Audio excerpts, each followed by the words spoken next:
Bien, buenas tardes. La sexta y última sesión de este quinto seminario Congreso de Derecho y Cambio Social.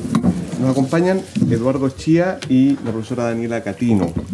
Por el orden que está aquí expresado en el programa, parte Eduardo con construcción social de los derechos humanos y su uso crítico, y termina Daniela con justicia transicional y reconstitución de la comunidad política. Eduardo.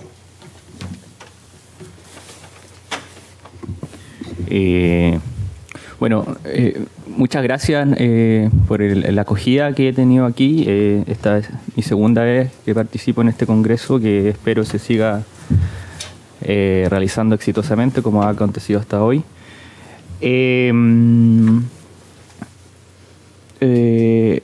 Mi presentación es un poco, se aleja un poco de las dinámicas que se han venido exponiendo en este seminario, pero en este congreso, pero a la vez trata un tema que me parece que es propio del propósito que busca el congreso, que es generar pensamiento crítico. Y en ese sentido, mi exposición se llama Construcción Social de los Derechos Humanos y su uso crítico, que es, la verdad, le di hartas vueltas y es un tema bastante complejo. Entonces, voy a aprovechar esta instancia para formular una pregunta y intentar responderla, y que esa respuesta sea una interpelación a esta comunidad. En esta exposición voy a tratar de aproximar una respuesta a la pregunta de cómo podemos utilizar el discurso de los derechos con un propósito crítico, o cómo convertir a los derechos en una herramienta crítica. Parafraseando Marx, ¿cómo hacemos de los derechos un arma de la crítica y así convertirlos en un poder material de transformación para ser apoderados efectivamente por subalternos y desaventajados? Eso es digamos, lo que quiero discutir, lo que quiero presentar. Y la verdad es que yo pienso que la respuesta a esta interrogante se direcciona como una interpelación a nosotros mismos como comunidad académica. Dicho eso, mi presentación va a consistir básicamente en un repaso un poco histórico, filosófico, conceptual del desarrollo que han tenido los derechos desde su inauguración en la modernidad. Y una vez descrito, voy a mostrar ciertas contradicciones o ciertos problemas que se presentan en su aplicación, que han sido bien detallados y bien explicitados por Costas Daucinas. Mi presentación tiene mucho de sus textos. Y una vez descrito este panorama, voy a proceder a presentar la respuesta a la pregunta, y basándome en lo que yo creo que debe ser la forma en que hay que abordar el problema del uso y de cómo utilizamos críticamente los derechos. ¿Ya? Entonces, para partir voy a asumir como premisa lo que el título de la ponencia indica, es decir, asumir el principio materialista de que los derechos humanos son una construcción social, es decir, una consecuencia de las relaciones sociales. Entiendo por esto que los derechos son entonces un producto cultural de las sociedades del Occidente moderno. Y esto ha devenido funcional y principalmente en un instrumento conceptual y discursivo para hacer frente a acciones o situaciones de agentes que amenazan a las personas, es decir, se ha entendido discursivamente como un mecanismo de defensa. Los derechos se han entendido como mecanismos de defensa tradicionalmente al día de hoy. Básicamente las constituciones y los resguardos de los derechos operan como mecanismos de defensa y de garantía de espacios de libertad. Asumir esto implica el rechazo de todo esencialismo y asimismo un escepticismo hacia la comprensión tradicional de fundamentación de los derechos con raigambre en el liberalismo y en la idea de los derechos naturales, todo lo cual se desarrolla, ¿cierto?, a partir de su invención en la modernidad. Ahora, si bien podemos ser escépticos de su raigambre, de sus raíces, ello no impide que reconozcamos el impacto que significó el advenimiento de los derechos humanos y de lo valioso que esto ha sido en términos de consecución de ciertas conquistas de ciertos grupos, con los matices que correspondan. O sea, no porque esto tenga una fundamentación liberal y de alguna manera reconducida a la idea de los derechos naturales, no por eso podemos desconocer también las ventajas que se han obtenido de esto. Ahora bien, al tiempo que se desarrollaba la idea de los derechos humanos, se generaban las condiciones idóneas para la configuración de lo que hoy conocemos como el individuo caucásico libre, que fue pensado en una hipótesis ahistórica donde existiría un ser atemporal. Este ser sería de sexo masculino, que es al mismo tiempo universal, abstracto, aislado, autosuficiente, propietario e inherentemente racional. ¿Ya? Esta es la figura que se crea a partir de la invención de los derechos y de su realización. Fue de tan significativa envergadura esta invención de la historia humana que a partir de este evento histórico el individuo ha adquirido el estatus y relevancia política del que hoy día goza. Fue justamente a partir de su conformación y de la estructura jurídica de las que se lo fue dotando lo que condujo al reconocimiento que hoy por hoy tienen los derechos en el mundo moderno y en el ideario social.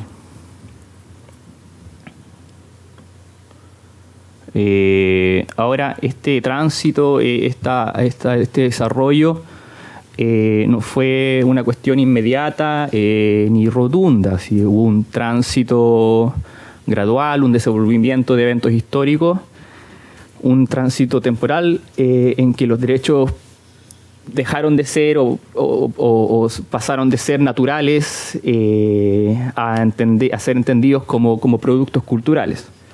¿Ya? Serían entonces un invento del hombre para tener una relativa seguridad de que se garantizará, se asegurará una deferencia hacia su integridad y hacia su subjetividad, lo cual se puede explicar muy probablemente sobre la base de ciertas intuiciones que tendrían los hombres atendiendo un principio de autoconservación.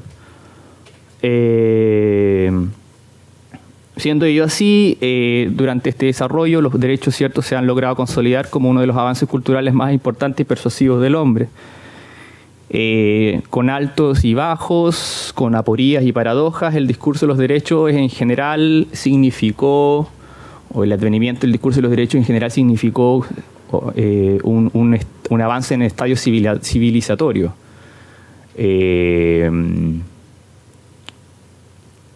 Así, bajo este paradigma, los derechos han sido justificados racionalmente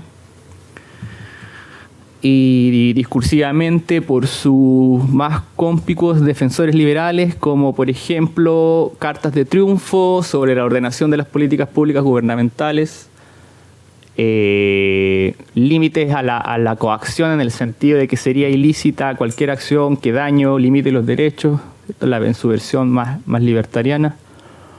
O bien ya la versión, o la manera en cómo lo entendió Rawls, entendiendo los derechos como la principal herramienta y objetivo de la justicia y por lo tanto de la política, y los derechos humanos como elementos gatillantes de las intervenciones humanitarias en nuestro mundo posmoderno, dice Rawls.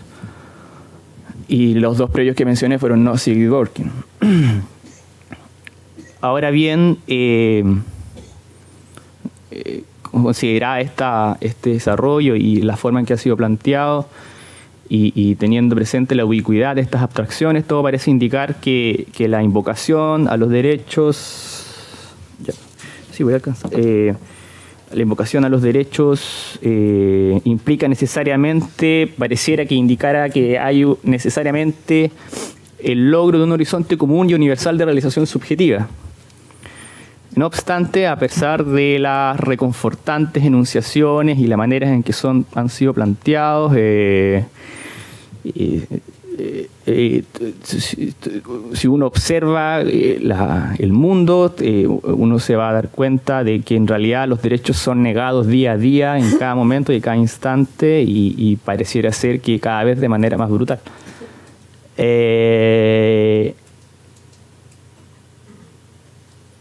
Puestos a prueba, los derechos en situaciones críticas resultan siempre insuficientes. Y parafraseando a Ducinas, este supuesto triunfo de los derechos humanos en el mundo moderno hoy en día parece hundirse día a día en el desastre. Entonces, la pregunta es si en este escenario, en el escenario que he descrito brevemente, la pregunta es si acaso ha servido esta retórica de los derechos y su autocomprensión liberal y moralista para lograr una neutralización de la dominación, la explotación, la represión y la violencia contra los subalternos y los desaventajados. Yo pienso que todo parece indicar que no. Puesto que en el momento mismo en que hay un reclamo para la satisfacción individual de un derecho, o en la medida en que es resuelto este reclamo de satisfacción, al mismo tiempo resultan transgredidos derechos de los dominados. O sea, y lo voy a ejemplificar, quizá el ejemplo no es adecuado, pero estoy pensando en que, o expresado de una manera y con los contextos que son necesarios, en el momento mismo en que un gremio empresarial ejerce su libertad de expresión o su derecho de petición para resguardar sus intereses privados relacionados con la propiedad individual, simultáneamente un derecho como la huelga es mermado y dificultado en su realización. Entonces, enfrentado a esta situación, ¿cómo transformamos entonces el discurso de los derechos humanos en una herramienta crítica de la disidencia y la resistencia? Esa es la pregunta. Considerado, ¿cierto?, estas situaciones, entonces, ¿cómo subvertimos este orden? O sea, y yo creo, y acá lo que se me ocurre es que esta pregunta, o sea, la única manera que pienso yo que esto puede ser resuelto es de alguna manera recae la responsabilidad en nosotros, porque me parece que la manera es replantear las prácticas argumentativas de los operadores, sean políticos, jurídicos, sociales, en el uso del aparato conceptual de los derechos y su ordenación institucional que permita una realización crítica desde la resistencia. Siendo así, este repensar o el replanteamiento de la manera en cómo los utilizamos críticamente, en mi opinión, me parece o lo que se me viene en la cabeza es que esto debiese ser prohibido discursivamente mediante el desarrollo de una academia crítica o una comunidad epistémica con compromiso crítico, y algo que yo he visto que Fernando ha ido desarrollando en lo que él ha llamado un constitucionalismo democrático, que sería una suerte de comunidad que se preocuparía como de esta clase de asuntos que estoy planteando. Y esto sería un primer paso hacia que posibilite o que sea o permita una eventual transformación. Entonces, una vez constituida esta masa crítica, la gran tarea que habría que resolver, a mi juicio, consistiría en un desarrollo teórico de una base para lo que yo creo que es una situación irresoluble de los derechos, que es la forma en que estos han servido para trascendentalizar la satisfacción del deseo, la satisfacción de la demanda individualista mediante el uso de los derechos, porque precisamente a partir de estos supuestos que él menciono es que se ha pervertido el goce individual mediante el lenguaje del derecho y sus estructuras. O sea, lo irresoluble es si acaso las herramientas que provee el derecho a través de su desarrollo necesariamente devienen o no en esta trascendentalización de la satisfacción del deseo y del goce. Si eso es así, el derecho o los derechos siempre serían solo formas de satisfacción de intereses privados y donde no habría espacio, ¿cierto?, para la realización de las cuestiones que me interesan, es decir, desde la resistencia y de los desaventajados. A menos que caigamos en esto, volvamos a la situación esta donde hay una demanda del grupo empresarial que a la vez, si se realiza solo, sí hay un impedimento del derecho del grupo desaventajado en este caso. Ahora bien, y esto lo dejo como pregunta, no tengo una respuesta, es que si los derechos son en efecto realización de la subjetividad, o han sido entendidos así históricamente, o así se expresan al menos a través del aparato del derecho, o así se realizan a través del aparato del derecho, o la estructura jurídica está diseñada para la satisfacción de la subjetividad o la realización de la subjetividad, es que la superación de sus supuestos constitutivos conlleva ingresar eventualmente a una zona de penumbra que derive eventualmente en el abandono de su noción, tal como lo conocemos, y es eso lo que yo creo que debiese ser la forma de usar críticamente los derechos contra los propios derechos. Gracias.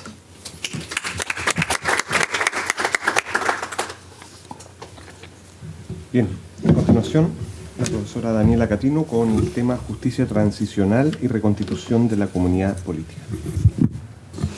Gracias. Quiero partir por felicitar a los organizadores, además editores de la revista, y por agradecerle a todos quienes han venido del norte a darle realce a este evento. Y luego voy a hacer un caveat, una advertencia, para deslindar desde ya mi responsabilidad, porque lo que voy a exponer son ciertas preguntas, una pregunta en particular y algunas hipótesis preliminares que han ido tomando forma en el contexto de un proyecto de investigación que estoy iniciando recientemente. Uno de esos proyectos denostados ayer por el profesor Viera, porque es un proyecto de investigación jurisprudencial, de esos que ganan en fondo. ¿Sí? Que te ganaron a ti. Un proyecto que se refiere a los procesos penales por derechos humanos y que tiene por objeto fundamentalmente estudiar algo que me parece que ha sido menos abordado en esto, que es reconstruido desde pruebas y de su valoración los hechos, y cómo a partir de pruebas y también de teorías jurídicas ha ido definiéndose la atribución de responsabilidad. En ese proyecto también hay investigadores de otras disciplinas como investigadores, y nos interesa también investigar de qué manera esas sentencias y también los archivos o metaarchivos que representan los expedientes judiciales en estos procesos que siguen siendo procesos escritos pueden ser considerados como factores significativos en los procesos de articulación de la o de las memorias colectivas. La pregunta que en ese contexto de preocupaciones actuales me pareció interesante proponer en este congreso, que se proyectaba que tuviera lugar tras los anuncios que la presidenta iba a hacer sobre los lineamientos básicos del esperado proceso constituyente, es si este esperado momento extraordinario de deliberación política puede, si es que llega, tener algún impacto en esta dimensión de nuestra experiencia transicional, la de la denominada justicia transicional. En otras palabras, podríamos decir que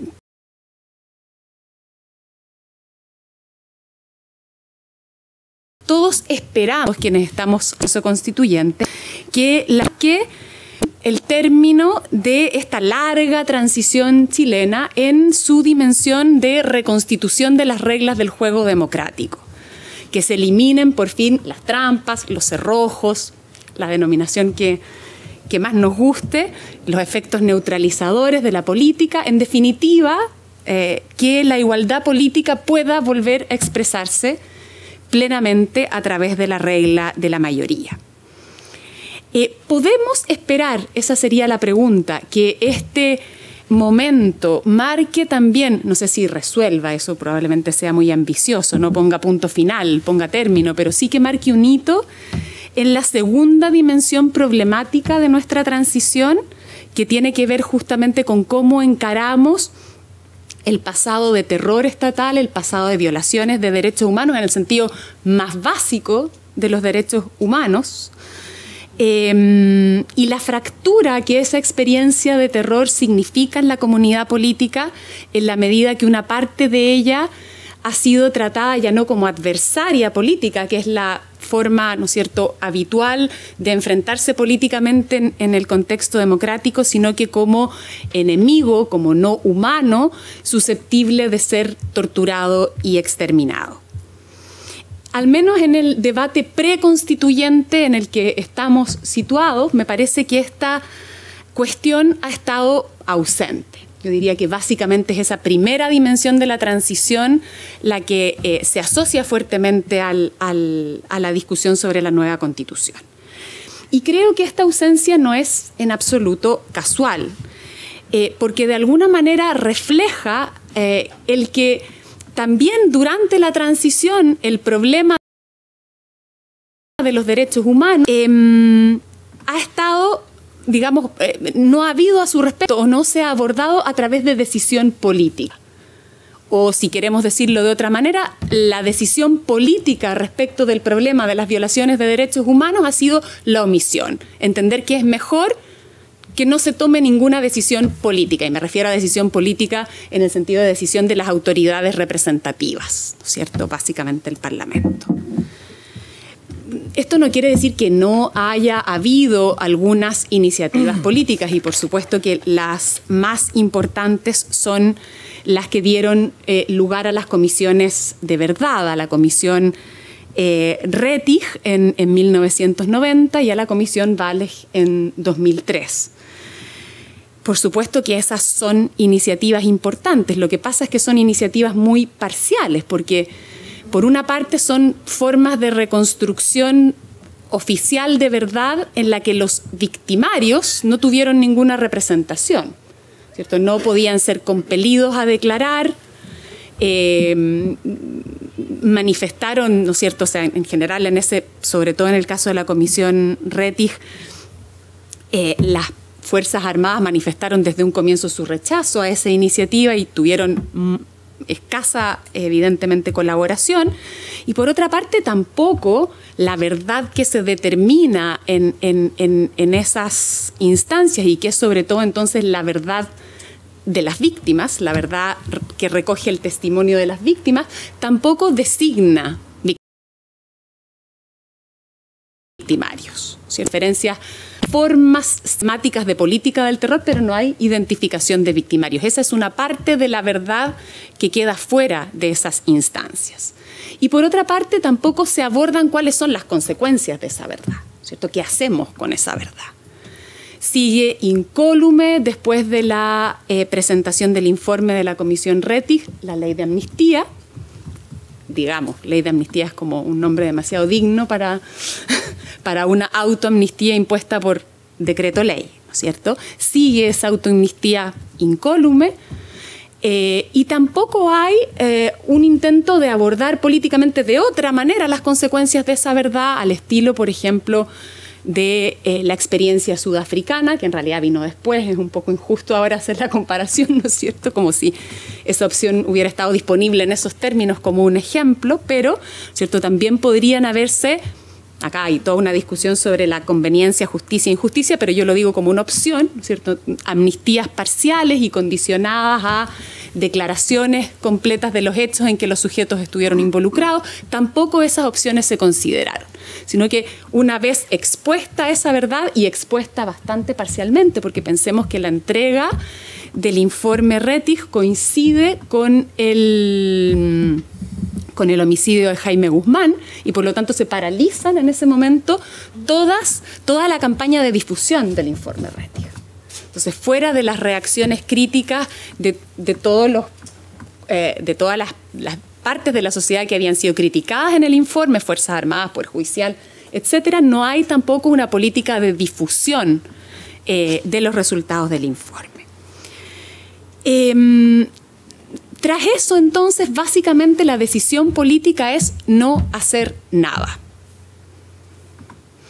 Eso se traduce en que por varios años el problema de las violaciones de derechos humanos básicamente, ¿no es cierto?, subsiste como un problema puesto constantemente en la escena pública por los familiares de las víctimas, por organizaciones de derechos humanos, pero que prácticamente no tiene acogida en el espacio público, en el espacio jurídico.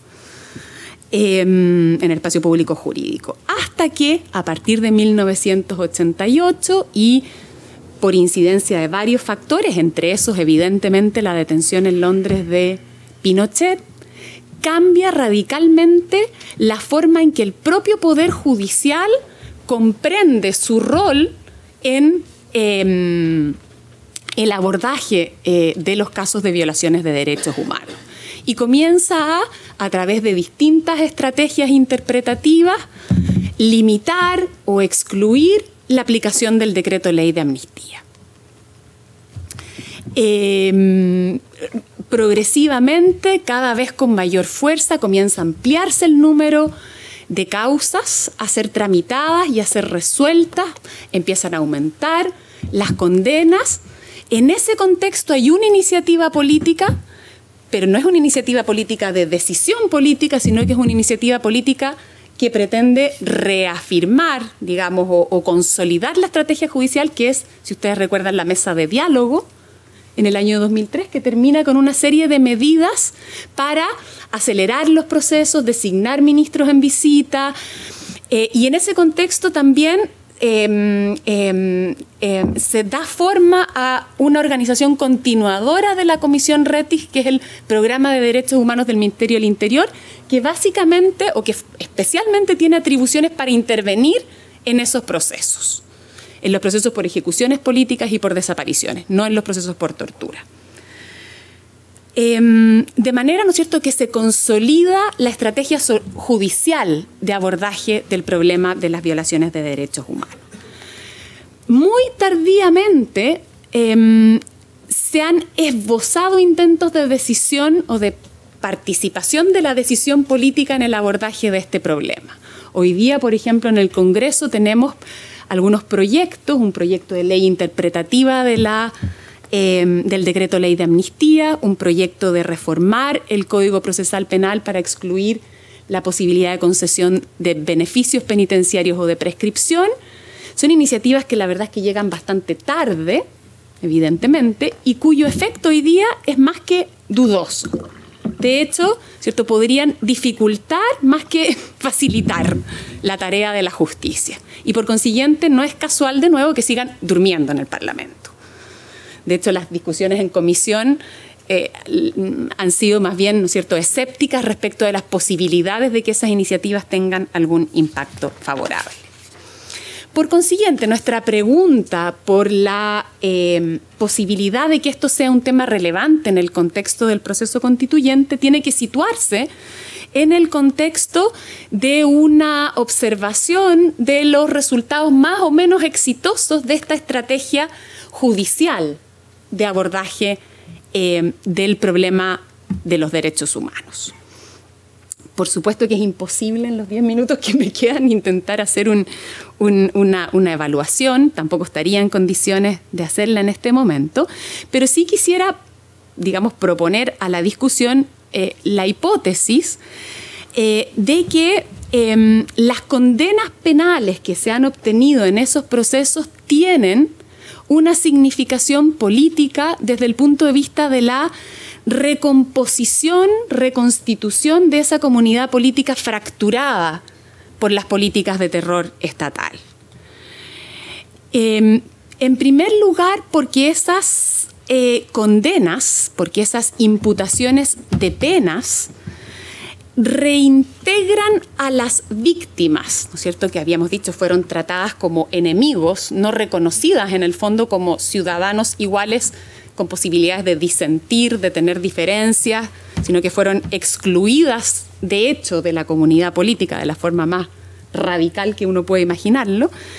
Las reintegra al atribuir a su sufrimiento, a su daño, el sentido de haber sido causada por la acción injusta de otro.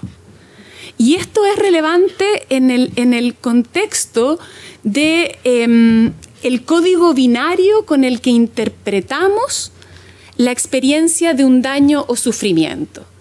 Un daño o sufrimiento o es atribuible a la acción injusta de un sujeto, y en ese caso es un daño que podemos calificar como injusticia, o es un daño que resulta de una situación. Nos pasó el terremoto, nos pasó que una persona chocó a otra, un auto chocó a otro y ese otro nos chocó, nos atropelló, ¿cierto? Esa acción no es atribuible al segundo automóvil, en ese sentido nos pasó, ¿no es cierto?, nos ocurrió, y en este caso será una fatalidad el daño, pero no una injusticia. Y en ese sentido las condenas reintegran a las víctimas porque reconocen el daño que sufrieron como una injusticia. No solo descarta versiones falsas que circularon en la época, que ya habían sido, podríamos decir, descartadas por el informe Rettig, no es que fuera un falso enfrentamiento, no es que se debieran a su responsabilidad por haber sido terroristas, ¿no es cierto?, pero además al atribuir la culpa a un sujeto permiten calificarlas como injusticia. Por otra parte, mi hipótesis, por ahora preliminar, es que podemos encontrar también en la jurisprudencia de nuestros tribunales ciertos esfuerzos, tal vez no demasiado sofisticados conceptualmente, pero con resultados interesantes, en el sentido de deslindar responsabilidades de manera de descartar la responsabilidad de sujetos que inicialmente podrían haber sido considerados como victimarios y que de hecho son imputados y acusados usualmente en el contexto de esos procesos. Piensen ustedes también en casos que han sido de conocimiento público recientemente, el caso de conscriptos, por ejemplo, ¿cierto?, que participaron de acciones que tuvieron como resultado muertes, desapariciones, ¿cierto?, pero que la jurisprudencia ha ido deslindando algunos criterios para asumir que en el caso de ellos su participación no puede imputarse a su propia acción, sino que respecto de ellos puede considerarse que ellos formaron parte de una situación, ¿no es cierto? Entonces, en este caso también podemos decir que reintegra a la comunidad, a estos sujetos que de alguna manera terminan pudiendo ser calificados ellos mismos como víctimas, más que como victimarios de la violencia política. Y por otra parte, y digamos la otra cara, es que mi hipótesis es que ha habido un cierto esfuerzo por limitar la atribución de responsabilidad a quienes contribuyeron más decisivamente en los engranajes, al funcionamiento de los engranajes de las maquinarias de muerte que operaron durante la dictadura. A estos sujetos que incluso desde una perspectiva muy crítica de la estrategia judicial de solución de problemas de justicia transicional, como la de Hannah Arendt, ¿no es cierto?, ella misma reconoce que en realidad es imposible que ciertos sujetos, como Eichmann en el caso que ella examina, no sean en algún sentido, ¿no es cierto?, en ese caso ella se refería a su condena a muerte, pero en algún sentido también estigmatizados, sometidos a una condena en el contexto de la comunidad. En esos casos, entonces, la pena expresa materialmente esa culpa y permite que esa culpa, como decía Nietzsche, fije, ¿cierto?, esos hechos en la memoria. Nietzsche decía, solo lo que no deja de doler persiste en la memoria. Entonces uno podría utilizar esa imagen transfiriéndola a la deliberación pública y decir, ¿no es cierto?, esas condenas, pensemos por ejemplo ahora en esta condena inverosímil, ¿no?, o imposible a más de 500 años, o esas condenas a más de 500 años que pesaban sobre Manuel Contreras al momento de su muerte, ¿no es cierto?, cómo al encadenarlo por tantos años a su culpa, ¿no es cierto?, podrían permitir, según esta imagen, que subsista en la memoria el recuerdo, la actualización de las circunstancias de violencia en que tuvieron lugar. En este contexto, y ahora sí ya en mis minutos finales respondiendo a la pregunta que quise proponerles, me parece que el proceso constituyente puede cumplir un papel fundamentalmente en el sentido de dar atención a esto que pasa en un escenario que es bastante poco público, ¿cierto? Porque las sentencias las leen un par de personas interesadas, más allá de los familiares, ¿no es cierto? Estamos hablando de procesos que no son públicos, sino que se plasman en expedientes que yo, que ahora estoy tratando de encontrarlos, ni les cuento lo que eso implica, o sea, no son expedientes públicos ni siquiera en el sentido más mínimo de la expresión. Entonces, este potencial significado político al que yo me refería antes, sería bastante ingenuo suponer que en estas condiciones de acceso y de difusión las sentencias puedan producirlo, sino que se necesita abrir esos resultados de alguna manera, de manera más abierta a la deliberación pública. Y en ese contexto creo que el proceso constituyente es una buena oportunidad. ¿Cómo? Yo diría que aquí no hay tanto cuestiones que sea relevante pensar que queden en el texto constitucional, aunque hay ahora una reforma constitucional también presentada en el Parlamento para incorporar a la Constitución la imprescriptibilidad y la exclusión de beneficios. Puede ser, podemos discutirlo si hay tiempo en las preguntas. Pero yo diría que bastaría con que las referencias, que a mí me parecen absolutamente edulcoradas a la ilegitimidad de origen de la Constitución del 80, se acordaran. Digamos, en lugar de ser así de edulcoradas y de referirse a lo selectiva que fue la Comisión Ortúzar, lo partisana que fue la Comisión Ortúzar, cómo no invitaron a otras personas a esa comisión, las irregularidades del plebiscito, porque no habían registros electorales y porque no había libertad de expresión, ¿cierto? Hicieran referencia más bien a que se trata de una constitución manchada con sangre, a una constitución en que si fue posible la exclusión de los adversarios políticos del proceso constituyente fue porque en esa misma época se estaba exterminando a los adversarios políticos.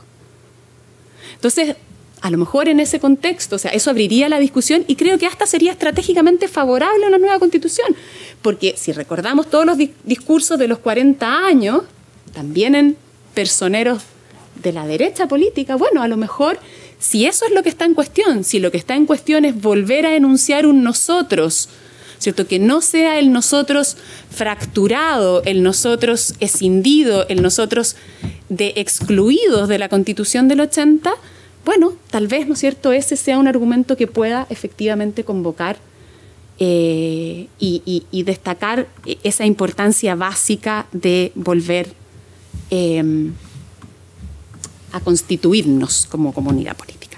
Gracias.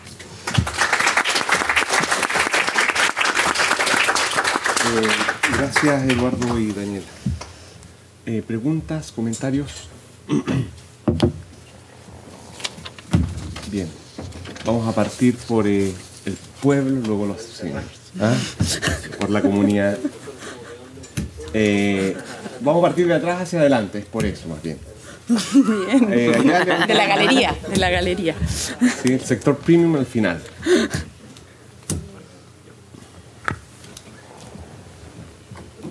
Muchas gracias por las presentaciones. Mi pregunta es para la profesora Catino. Profesora, quizás me desvío un poco o recojo algo muy pequeño que usted mencionó en su exposición, pero ya que usted se dedica al área, me gustaría saber si usted tiene una respuesta o alguna hipótesis preliminar de cuál podría ser el aporte de la construcción lógica que es la teoría de la prueba respecto a los procesos que buscaron condenar a los violadores de derechos humanos durante la dictadura. Se lo pregunto a raíz de lo siguiente, ya que entiendo básicamente que la teoría de la prueba, buscando como objetivo alcanzar la verdad, se puede ese objetivo deslindar y dividir en muchos otros objetivos.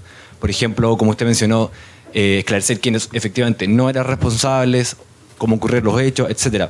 Pero yo tengo la sensación que parte importante de la población chilena que sufrió la dictadura busca los mecanismos para poder argumentar jurídicamente el por qué esa persona era culpable.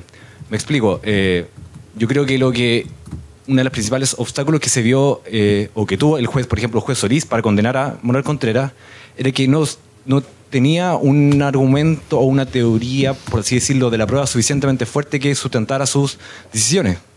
Entonces, cuando uno revisa un poco los fallos, o se entera los fallos a través de los medios de comunicación, cómo falló, por ejemplo, el juez Solís para condenar a tantas veces a Manuel Contreras, bueno, él casi que fallaba en cuanto a equidad, mucha gente, o sea, no sé si equidad, pero personas que lo vieron, el mismo Manuel Contreras siempre lo negó, entonces procesalmente hablando o hablando de teoría de la prueba era muy difícil condenar a Manuel Contreras, pero yo creo que todos sabíamos que efectivamente él era responsable de muchos de los crímenes que ocurrieron. Entonces, por eso le reitero la pregunta, si existe alguna forma, alguna idea, alguna construcción jurídica que permita encaminar a los procesos en ese sentido.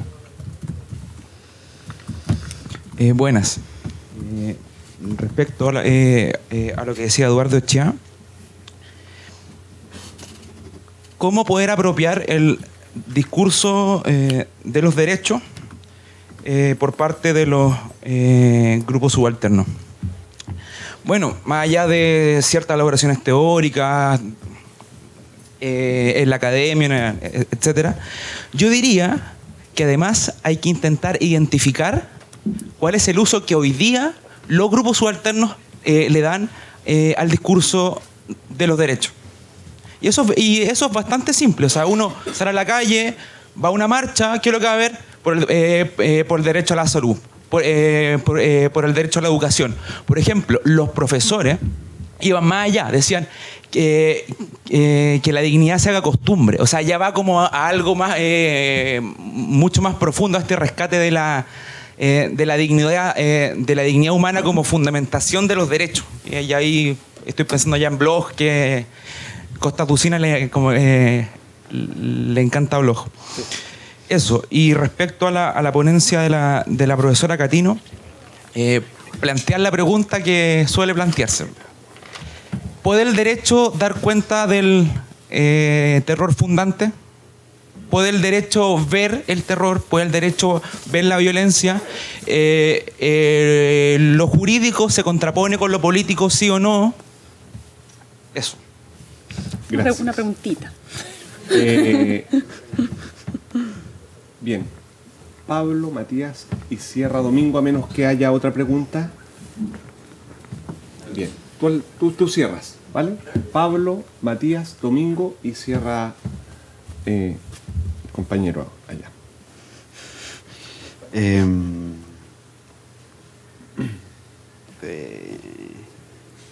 Increíblemente provocador la presentación de Daniela.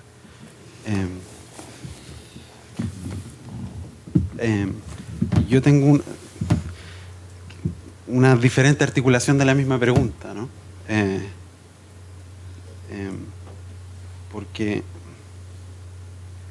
Porque, a ver, uno tiene la dicotomía de la justicia de transición, la más central, ¿no? Es verdad o justicia, ¿no? Y tu propuesta, ¿no? Es disolver, de alguna manera disolver, ¿no? Es a través de justicia penal, ¿no? En que nosotros podemos recobrar cierta cierta idea acerca de la verdad de manera que no está abierta por otras vías, ¿no? O que se ha cerrado, dado que se desaprovecharon oportunidades políticas. Y luego, ¿no?, uno se pregunta, bueno, ¿esto no es un poco acomodaticio? ¿No? Esta idea de los procesos judiciales y la verdad producida detrás de los procesos judiciales, o la exclusión, por ejemplo, la exclusión de la versión de los victimarios, de los procesos de las comisiones de verdad, ¿no? Transforman los procesos las comisiones de verdad en formas menos complejas o menos expresivas de la verdad que sería una de las objetivos o las cosas que busca un proceso de justicia transicional, ¿no? Entonces mi pregunta es, ¿no?, ¿por qué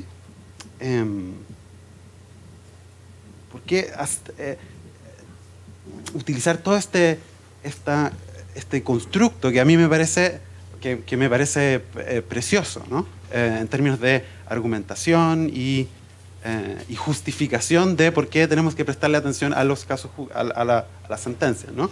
Pero por qué prestar tanta atención, por ejemplo, y este es solo un ejemplo, ¿no?, a quién efectivamente fue el que cometió ¿no? Y no quedarnos con la idea de que es el terror, ¿no? Y hacer un duelo de un tipo más colectivo.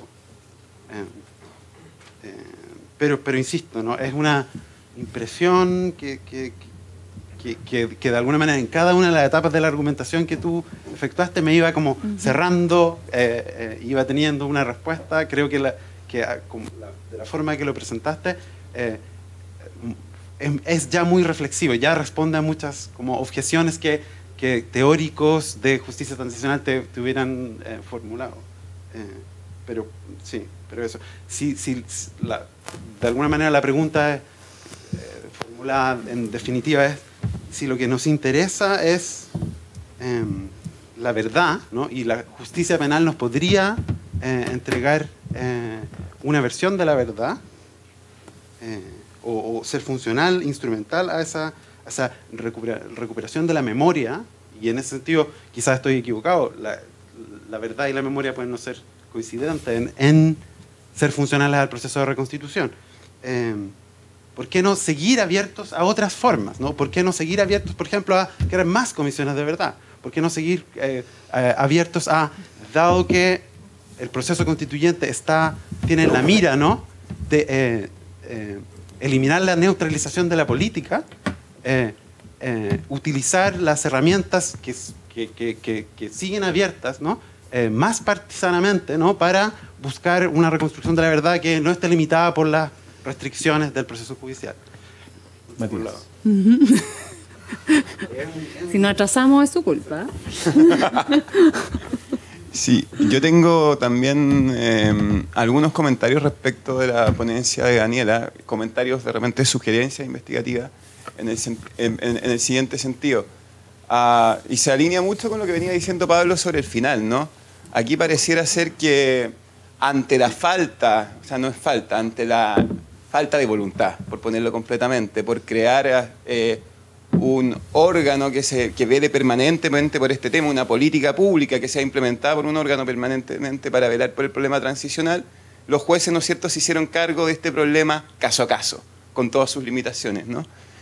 Y siendo eso así, hay una serie de cuestiones asociadas a estos casos de violencia que podrían ser de interés de repente en las sentencias que vayas encontrando. O sea, yo creo que, por ejemplo, si es que una cuestión importante a analizar aquí son las sentencias relativas a la responsabilidad extracontractual del Estado derivada precisamente de estas condenas penales. Y ahí es súper interesante la discusión que se da en torno al tema de la prescripción, ¿no es cierto? Porque habiéndose zanjado en el derecho administrativo chileno, después de que Sotoclós dijera por 20 años que era imprescriptible, que la responsabilidad del Estado prescribía, la Corte vuelve a señalar que es imprescriptible a propósito del tema de las violaciones a los derechos humanos, ¿no? Hay discrepancia en algunos fallos, pero de alguna manera eso es otro mecanismo que utilizan las Cortes para tratar de hacer frente a esta falta de una política pública, ¿no? Y ahí también vas a encontrarte en esos fallos con una discusión que se presenta habitualmente, que es si es que, siendo el caso que uno de estos ejecutados políticos recibe una pensión por las leyes que se dictaron después de la comisión Rettig,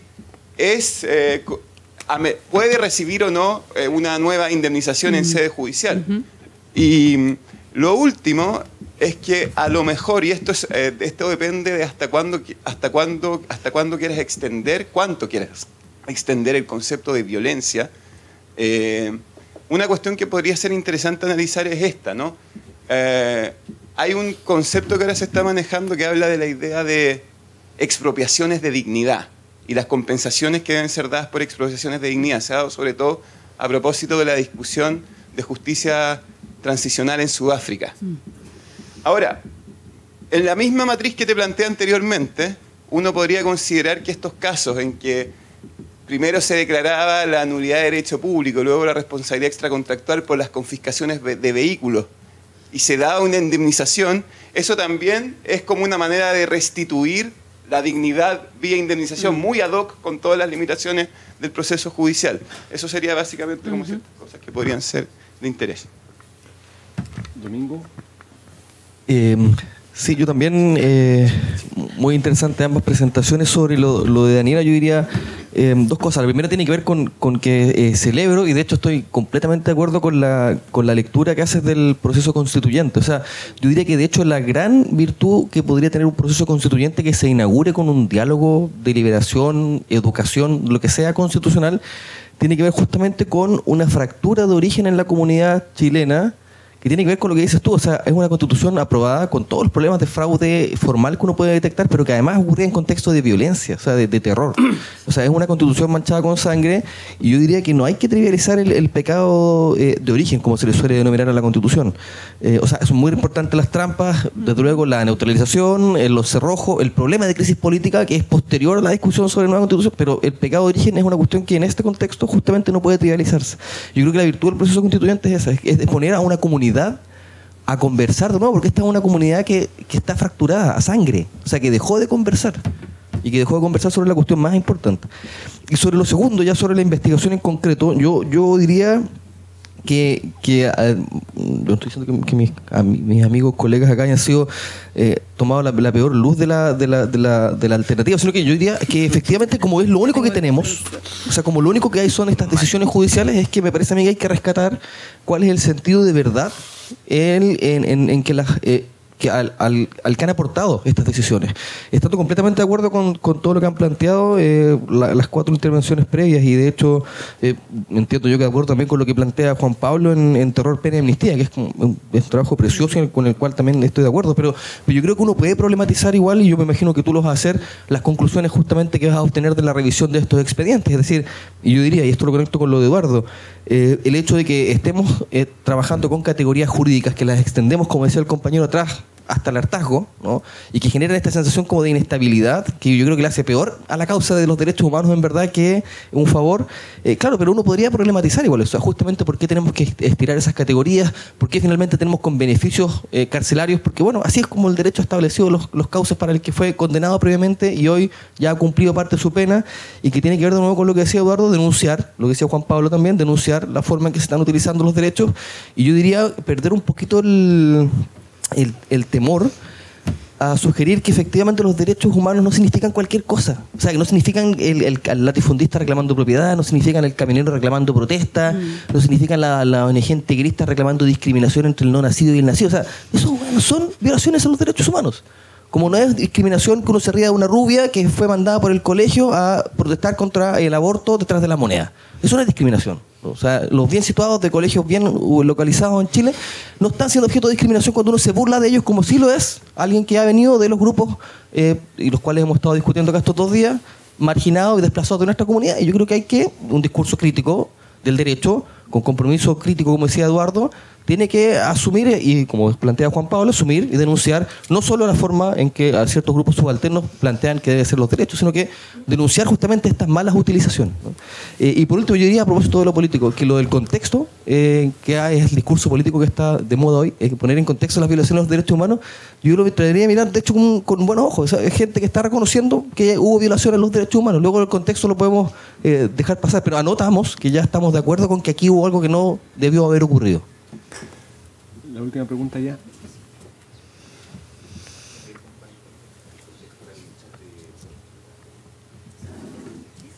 Bueno, primero quiero agradecer, me sumo a los compañeros por las ponencias de los profesores, y mi pregunta dirigida a la profesora Daniela respecto a su exposición de la justicia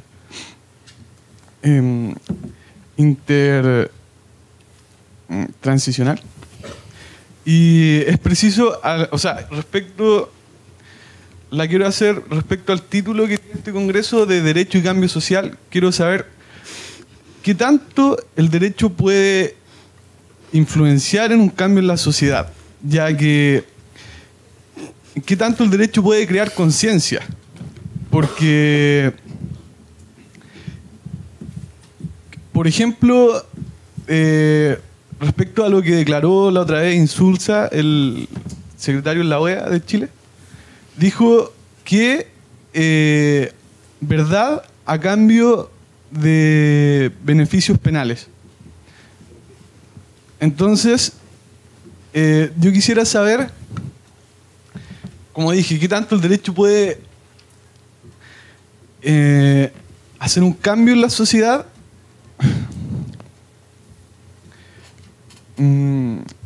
Bueno, básicamente esa es la pregunta.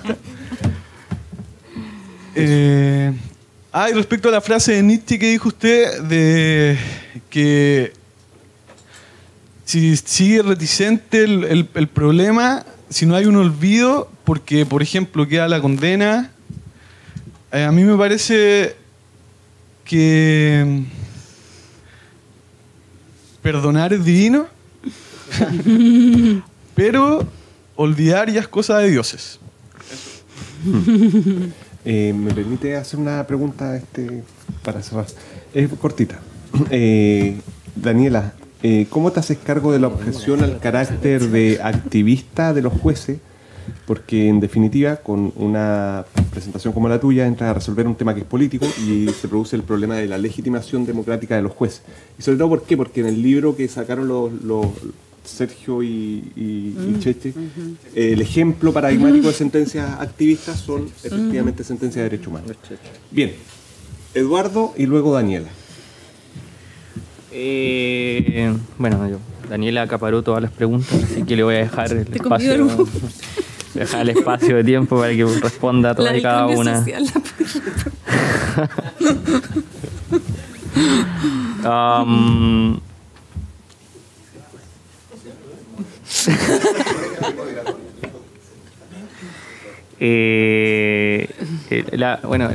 La presentación es un ejercicio que quise presentar a modo de contribución a los propósitos del Congreso, y es un tema que también me interesa a mí, me inquieta, esta idea de los derechos como desarrollos de la subjetividad individual y cómo estas herramientas que parecen estar diseñadas para la satisfacción de la subjetividad individual y que son elementales para la manera en que el hombre moderno se presenta, pueden ser a la vez con toda esta significación, pueden ser utilizados para precisamente resolver las cuestiones que mencionaba Domingo.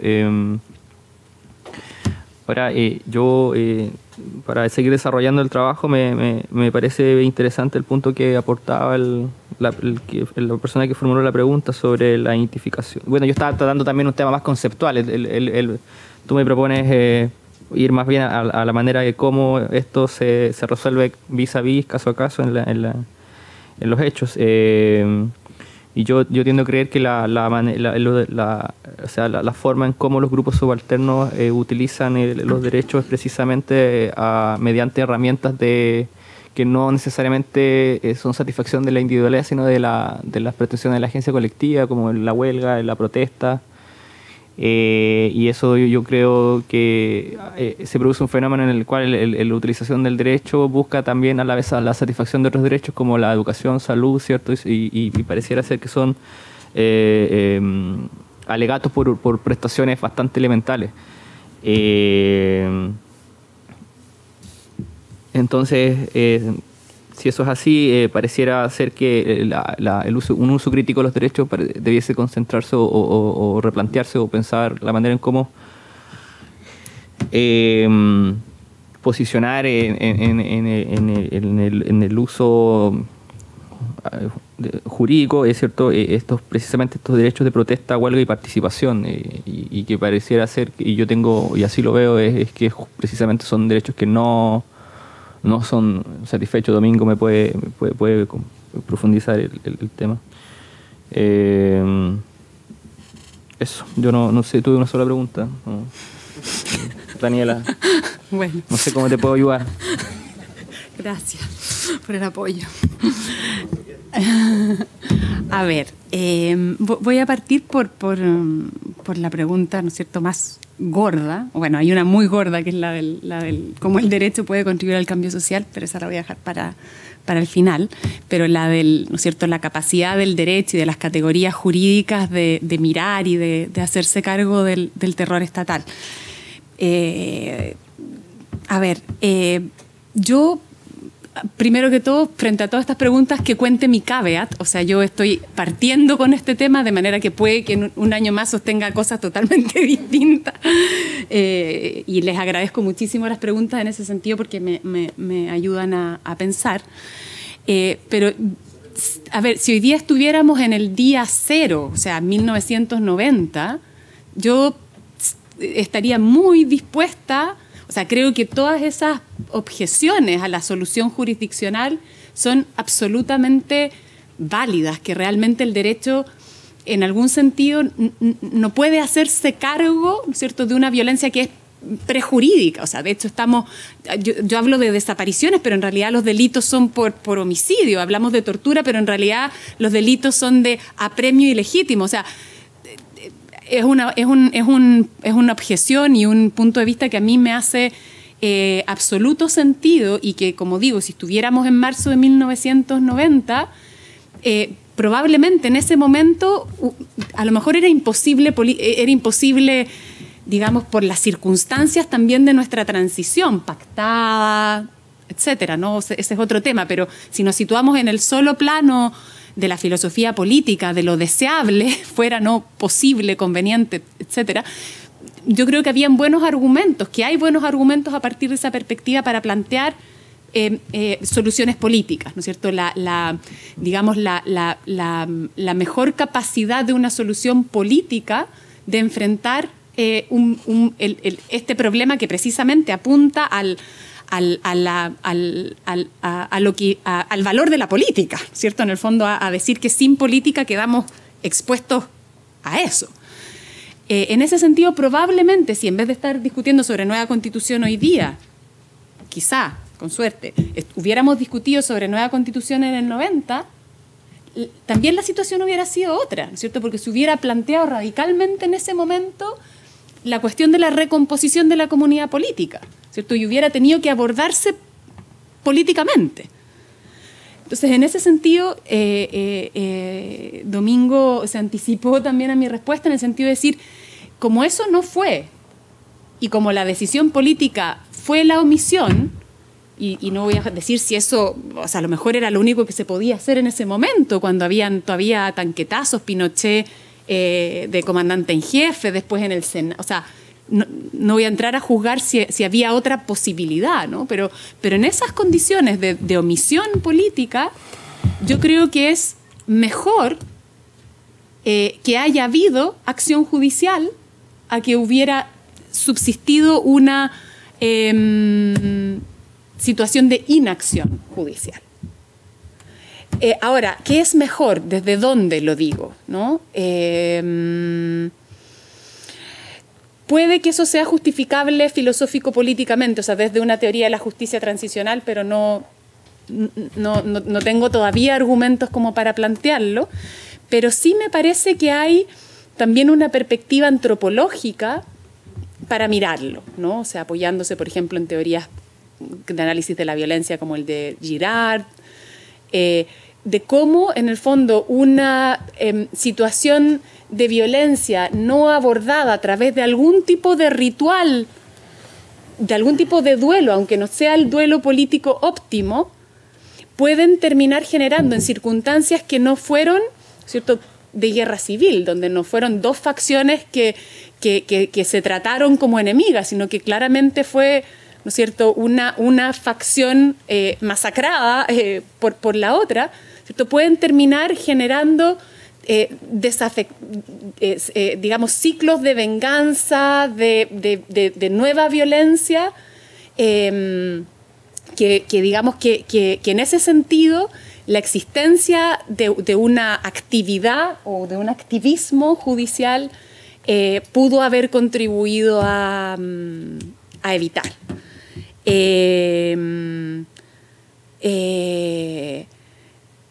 Digamos, en ese sentido, o sea, también, ¿no es cierto?, si uno mira la propia experiencia española, por ejemplo, ¿no es cierto?, cómo después de un montón de años reemerge.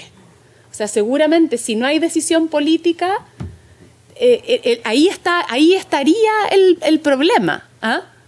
Entonces, en ese sentido, o sea, yo creo que hay por lo menos esos argumentos, no sé si antropológicos, sociológicos, o sea, para explicitar que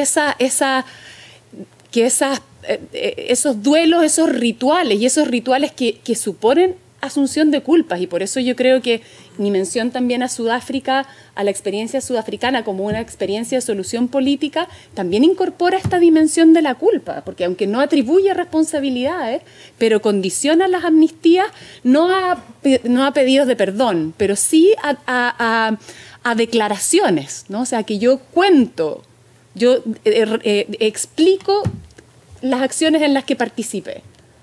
Entonces, y en ese sentido se individualiza de nuevo la participación, ¿no? Yo creo que esa necesidad de individualización también es antropológicamente muy fuerte. Por eso yo decía estas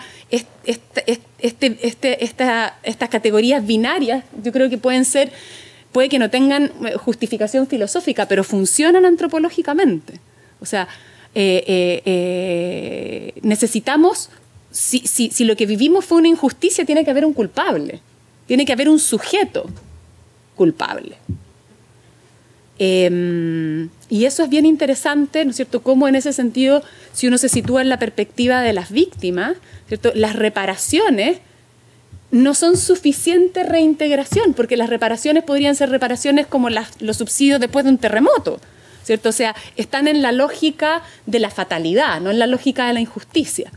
Entonces, cómo en ese sentido las condenas, las penas, cumplen una función que parece que no hay otra herramienta, salvo eventualmente decisiones políticas de algún tipo, o digamos, instituciones políticas de algún tipo que la puedan cumplir. Ahora,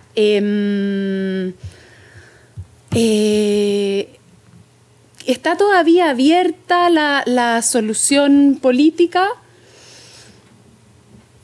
No lo sé. O sea, yo creo que el proceso constituyente podría ser un aporte político, que ahora de eso puedan salir fórmulas tipo amnistías condicionadas. Yo creo que el problema es que las omisiones previas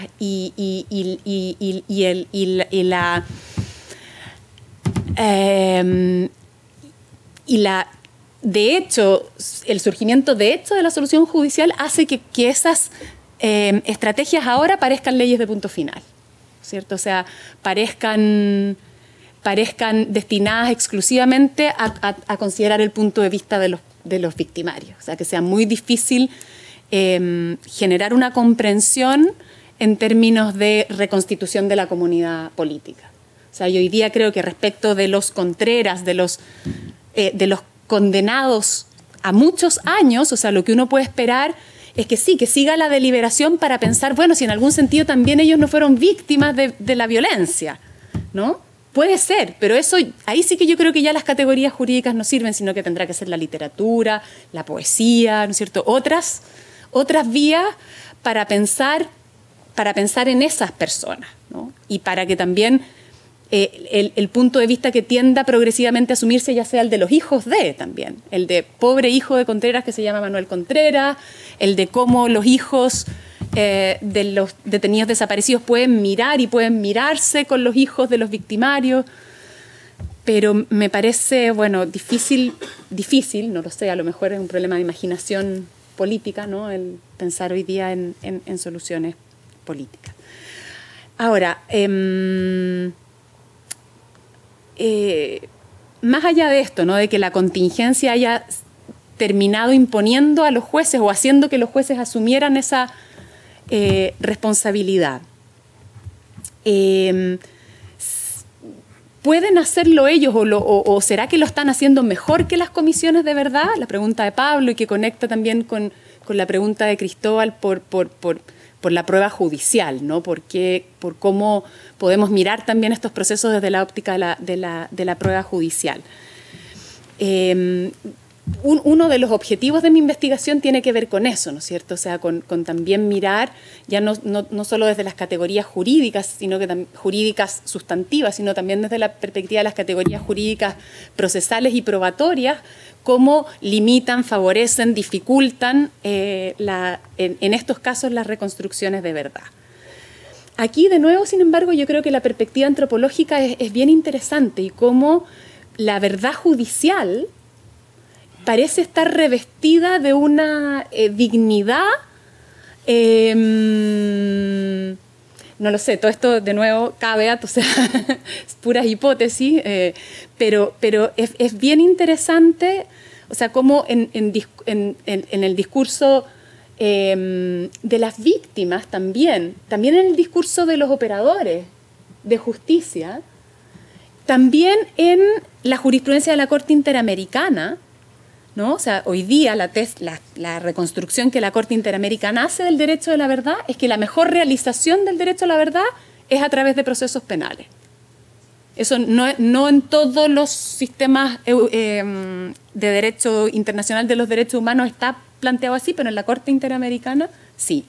Entonces hay una cierta idea, una cierta valoración que puede estar justificada en la imparcialidad, o sea, ese es un reclamo, por ejemplo, muy fuerte contra las comisiones de verdad, ¿no? La idea de que son comisiones ad hoc, de que nadie garantiza la imparcialidad de los sujetos que las constituyen. O sea, parece que los procedimientos judiciales y la autoridad judicial tiene una cierta valoración social desde el punto de vista de sus posibilidades de determinación imparcial de la verdad, que pueden también estar jugando un papel significativo.